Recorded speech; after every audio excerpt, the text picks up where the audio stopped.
All right, so to kick off the panel discussion and kind of get you guys thinking, the first question we're going to ask our 4 speakers is, what are the first steps you should take or outline when planning large-scale events for UNICEF? So, what do you guys think? I can take this one first. So you definitely want to know your objective of your event. What is your event supposed to be before you can even get the planning started? So once you get that objective clear, it's very clear exactly what you are trying to do, whether it be a fundraising event or to bring awareness or advocacy. Knowing that specific objective is going to help with the following steps.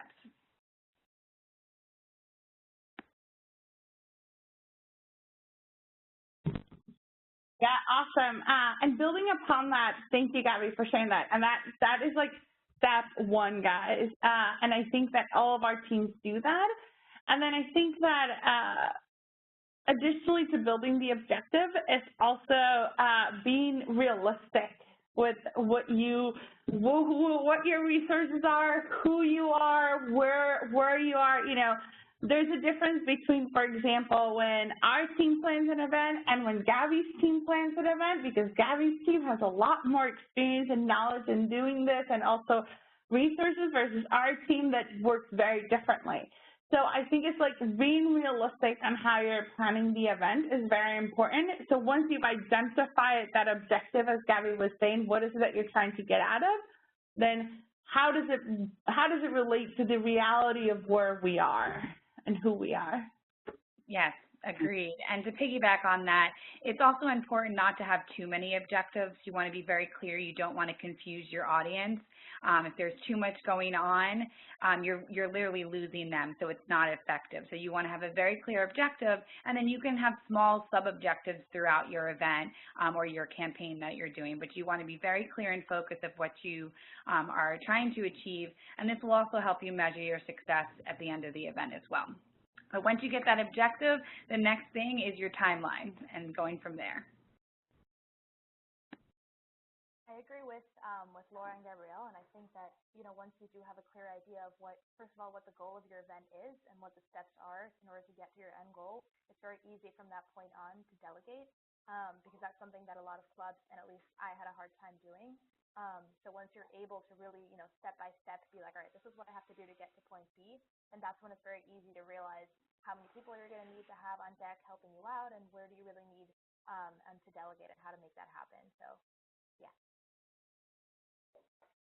Perfect. I love all those answers. Thank you guys so much. Gabrielle talked about like success.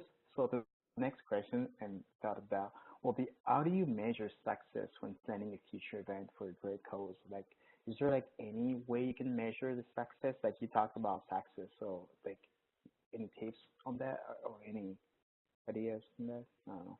Yeah, that's a great question, and that's always going to be something that you're asked upon when you have an event is, you know, what was your success story out of it?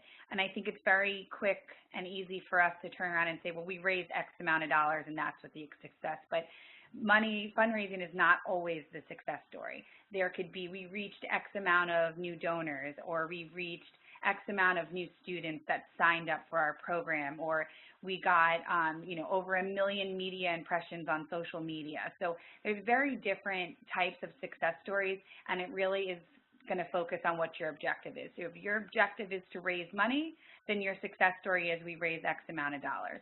If your objective is to get X amount of students to sign up, well, there's your success story based on how many students have signed up. But, you know, there's always that one goal that you look for, but if you don't achieve it, there's always other ones that you can say, well, we didn't raise our goal, but we reached X amount of more new donors. So fun fact, the Unicef Snowflake Ball actually had a goal of $4 million this year.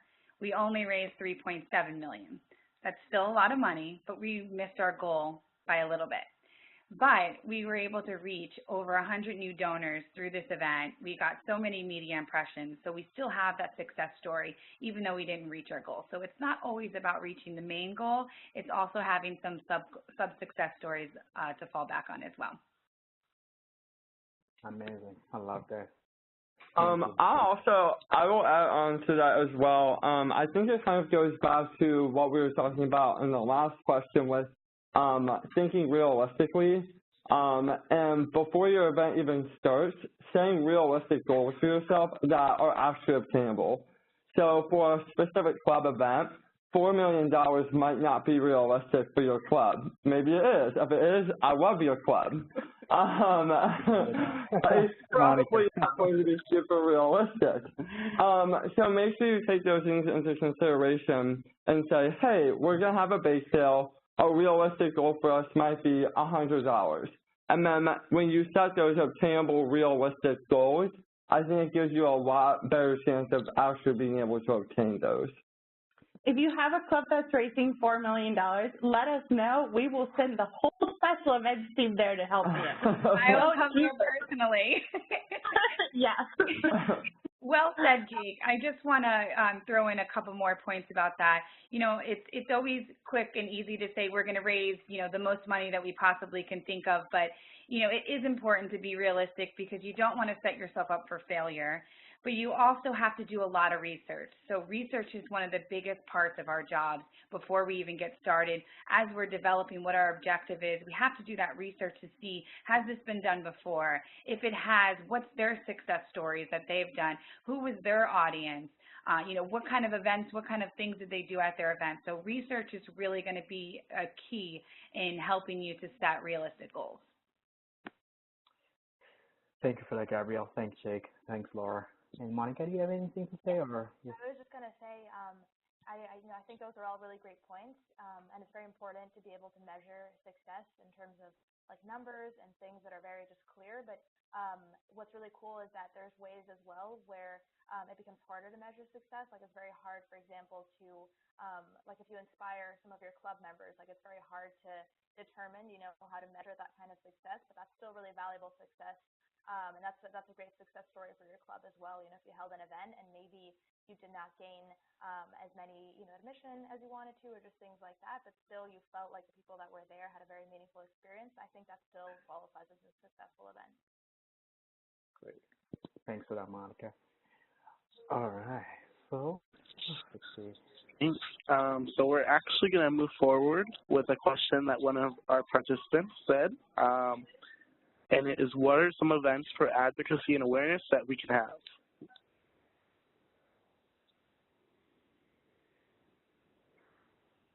So that is a great question, and thank you for that awesome question.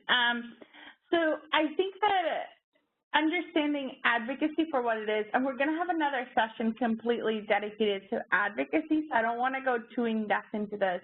But really, advocacy and awareness are about just getting the word out there, are about putting UNICEF's name out in the community in a way that is fun and engaging with your community. I think, for example, a great way of doing this, as Gabby was sharing a little bit of like with Snowflake, it's like a fun way that we know the audience, and then we bring new people into into what we call the UNICEF family. Or I think about also like the golf event, which is something that we are targeting a very specific audience because they know what they want and what they like. And Gabby can talk, and I want her to talk a little bit about that in a second. But I think the lessons from that is know who your audience is, right? So what do your friends like to do? What do you like to do? Throw an event about that and then add educational components to that. Gabby, I would love for you to share a little bit about how you do that during the golf event or even Snowflake. That seems very much like a fancy dinner, but it has really cool educational components to that. Yeah. So with any event that you do, it's all in detail. So when your guest walks through the door, whether it be a black tie gala or a golf event or a running experience, you guys do like a running marathon or something, there's details everywhere. So it's looking for those touch points where you're going to touch that guest throughout the whole entire evening. So for example, for the Golf Classic, it is about a little over 100, mainly men, that are on a golf course the entire day. It's about 6 hours they're on the course. So I have to say to myself, what am I going to do to make them aware of what UNICEF is so that when they leave today, they know exactly what we stand for, exactly what they came out and supported. So it's tapping into what they're going to be around. So there's 18 holes on a golf course. So each hole had a whole fact about UNICEF. So it was just a little sign on each hole that said something that UNICEF did, a fact about it. There was a UNICEF tent that was up on the putting green hole. We put contests in, and we incorporated UNICEF facts while they were hitting the ball, and if they hit the ball, they got this, and they had to answer questions and stuff. So it's really finding all those details throughout the night and throughout the day that you can add in some kind of advocacy. So whether it be for a student group and you guys are going to run in a marathon together, it's maybe T-shirts and you have a special hashtag, and social media is such a huge thing right now, so maybe it's Snapchat filters that bring, and they say something like a tagline about UNICEF Children First. You're handing out flyers, or you're getting people to say, you're asking them certain questions as they're running and you're posting it. So it's just really finding those details that you can incorporate without oversaturating your event, but where each touch point that you touch them, they're more aware of what you're trying to advocate for. Perfect. Love it. Can I just want to add one thing, and it's something that I've learned a lot on event planning in my time is if you are not having fun at the event, like if you don't go to the event and you're like, this is not something I would go to personally, then nobody else is going to want to, I can guarantee you. Like, you need to make sure that you are like, you're excited by the idea, that when you think about it, you're like, oh my God, this is so much fun, I'm really excited about this. Because you are your own audience in a lot of times. So if you're not targeting yourself and thinking like, wow, this is a lot of fun, then you're not going to target anybody else. And that's kind of a basis of like, if you guys are thinking through like, oh, we should do this idea or this other idea, whether it is a bake sale or a dance-a-thon or a water walk or whatever you're doing, you have to be excited about it. Yeah. I couldn't agree more. And just to throw in a couple more lines about guest experience, it's really, think about it as a restaurant. If they come into your restaurant, you want them to have comfortable seating, good lighting, you want the food to be fantastic, you don't want them to wait a long time to get their food, you want them to leave saying that I'm coming back to this restaurant again because the service was amazing and the food was great. So, for example, the UNICEF Snowflake Ball, we do many, many walkthroughs of the venue space. We walk the guest path to make sure that if they walk up these steps, they're not going to trip. If there's 300 people going through the door, it's not going to be a bunch of cluster and they're all going to have a bad experience walking through. When we set up the tables during the day, we make sure that the tables are positioned close enough together that they feel not too spaced out, but farther enough that if they pull out their chair, they're not bumping into the person next to them. So it's really just paying attention to those details and making sure the guest experience is something that they're going to come back to again. All right. Great. Hello? Okay. Perfect. Thank you. Thank you, Laura. Thank you, Gabrielle, for that. That was really, really great. I actually gained some really good insight on that one. The next question is from one of the participants on the call, and the question is, what fundraisers are most successful for high school clubs? And do you guys have any recommendations at all? Like any recommendation would you guys like to recommend at all? So.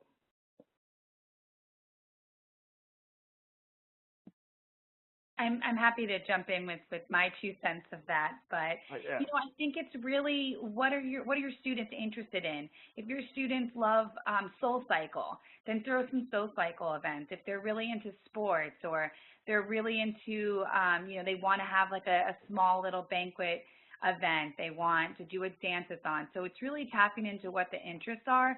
No event is too small, no event is too big. So just really knowing what everyone's interests are, and that's, to me, the most successful events that you can possibly do, whether it be high school or anything else. Perfect.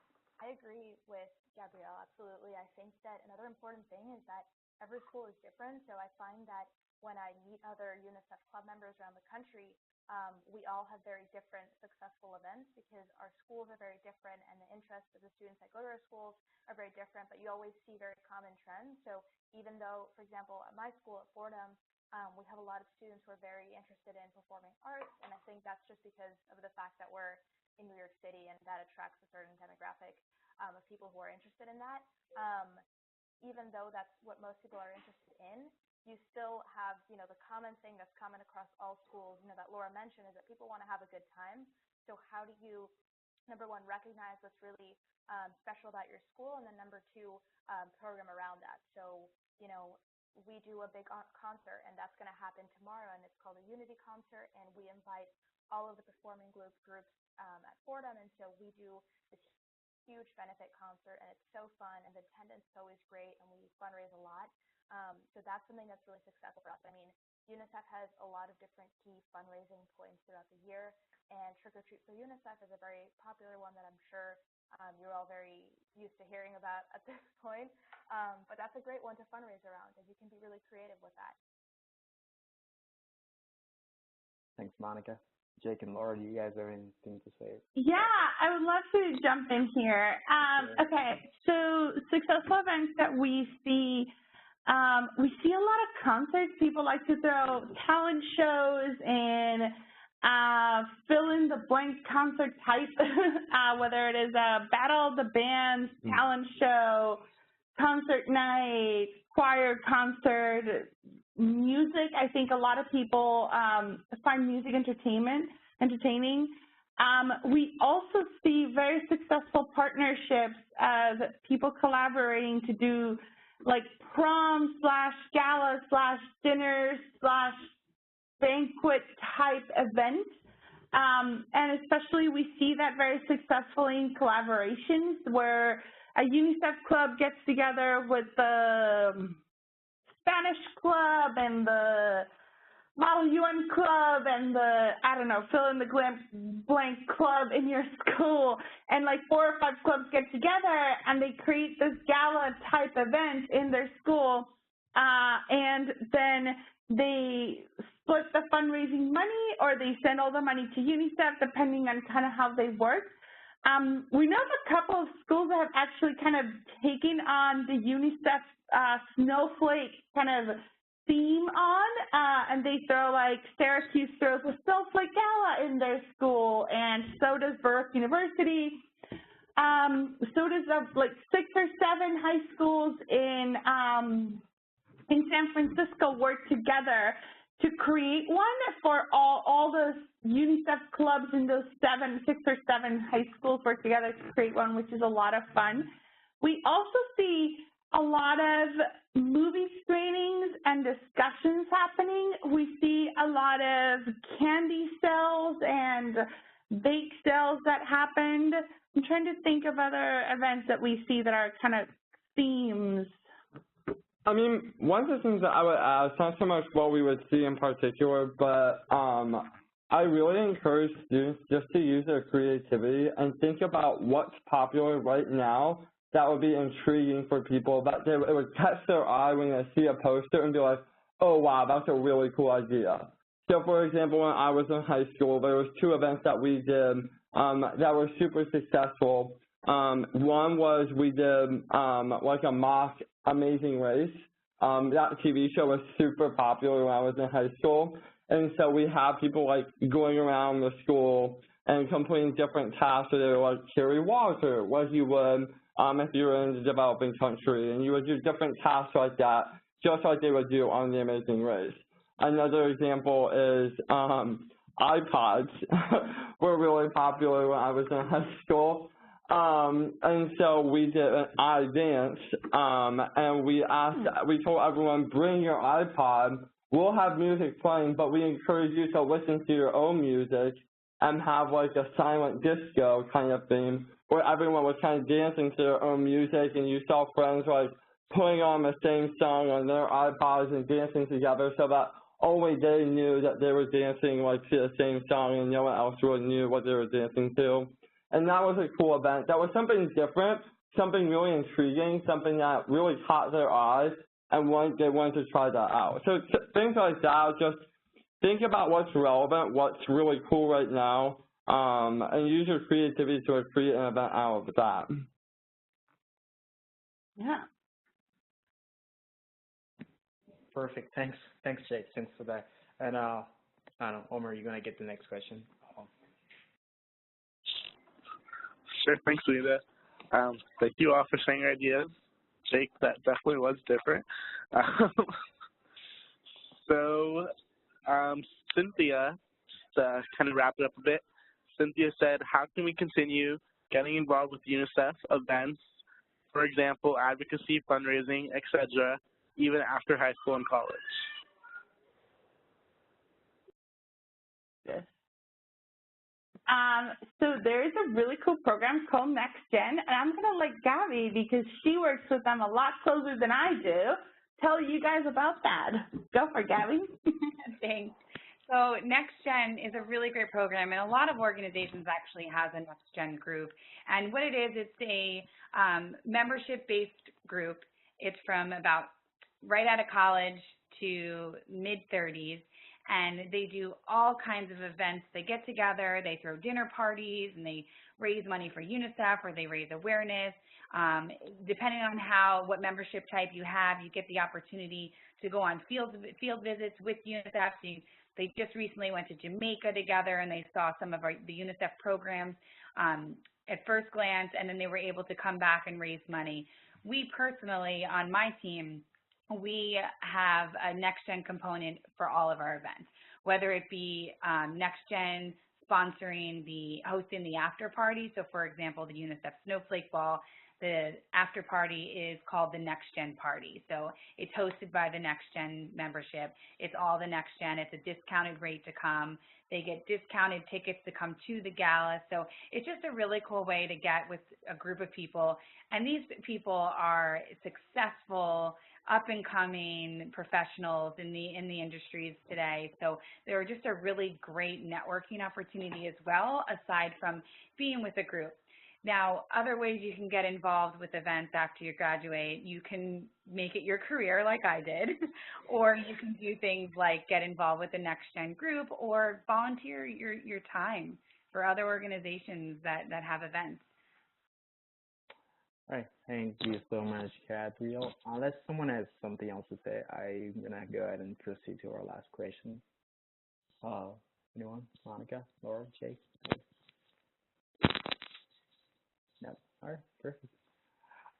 It's the last question, so I just wanted to make sure it is all out there, because I mean we've always struggled with this. How can you increase participation in fundraisers events, like in a college setting, on high school setting, or wherever setting you are at? Like, how can you increase that participation? Because I know here at my school, sometimes I had some struggle with that, and then although I actually worked my way through those struggles, but I mean, I just kind of want to get your setup to start, and how do you guys do it when it comes to fundraising like that? So, from my own experience with my club at Fordham, that's something that we struggle with often, and it's something that we constantly try to work towards. And I think that, in terms of attendance and in terms of having people be at your programs, it really depends on the type of program. Like, some programs you really want a more intimate setting for, you just want, a closer group of people, and those can be meaningful as well. For larger events, I think that there's a lot of value in programming with other organizations on campus, because that way, you're exhibiting teamwork with another group, but also they also have resources, and they also have a different perspective that they can bring in, and they also have an entire other group of club members that I'm sure would be interested in coming to this event.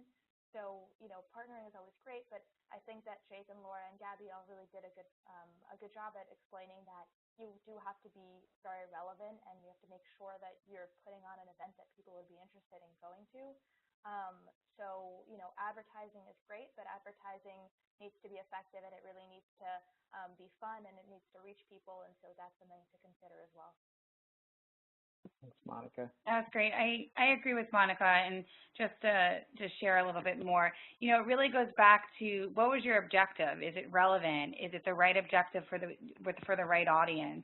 So once you've looked at that question and you've answered yes, then it's saying, was it in the right location? Was it the right timing, right day? Did we, you know, promote it enough? How did we promote it? What are the channels we used? Are they successful channels? Should we revisit? So there's many variables that go into deciding, you know, really knowing what is it that's going to get these participations. So once you've exhausted all of those variables, you know, it really takes an army to get the word out there. So, for example, all of our galas and our golf classic as well, we have what's called an event committee. So it's a group of individuals that are volunteers. They don't actually work for Unicef. They're outside donors, and they come together once a month with us, and they help us plan the event. So they invite their friends, they lend their ideas, their friends invite their friends, and then their friends invite their friends. So now it's not just you and your small working group promoting the event. You now have more people. So, for example, the Golf Classic has 10 committee members. And these 10 members invite their friends, and their friends invite their friends. So at the end of the day, end up having a mailing list of 1,500 people. So it's really broadening your horizon, getting people to come on to, you can call it a committee, you can call it a planning board, but it's having people sign up and help you spread the word and get the word out there. But really take a look at your variables and really, you know, analyze what it is that you're using to get the word out there, and is that the most effective way. Social media is very powerful, guys, so I would definitely recommend keeping that in your plans. Awesome. Yeah, I love that. First of all, Gabby, I love your dog. I love your dog. Secondly, I actually just as well, if you'd like to ask her anything. Oh, thank the Lord. Yeah, okay, wow. Secondly, I just kind of want to emphasize one of the things that she was just talking about, and that's word of mouth. When you're advertising your event, do not underestimate the power of face-to-face word of mouth when advertising an event. There are so many different ways that you can publicize through social media and through poster creation, and so on, announcements in your newsletters and different things like that. But face-to-face word of mouth is very powerful and allows you to pressure your friends into doing stuff that eventually they're going to appreciate, but they might not at the time. But really, I mean, that conversation that you have, I think, is one of the most powerful tools that you have to try and get people to come to events. I have one more thing to add. You know, Absolutely. you're a salesperson, so you have to sell your event. So, you know, if your focus of your event is UNICEF's WASH program, and, you know, you're in a SoulCycle class, and you're washing your hands with someone, like, that's a conversation starter. Like, you can start talking about the WASH program, just how it's relatable to what you're doing right now. So it's really finding those key moments where you can talk to someone and relate it to them. You may talk about the same thing in 10 different ways, but it's finding how you can reach them and be relatable to them and encourage them to come to the event, because now it's become appealing to them. Absolutely.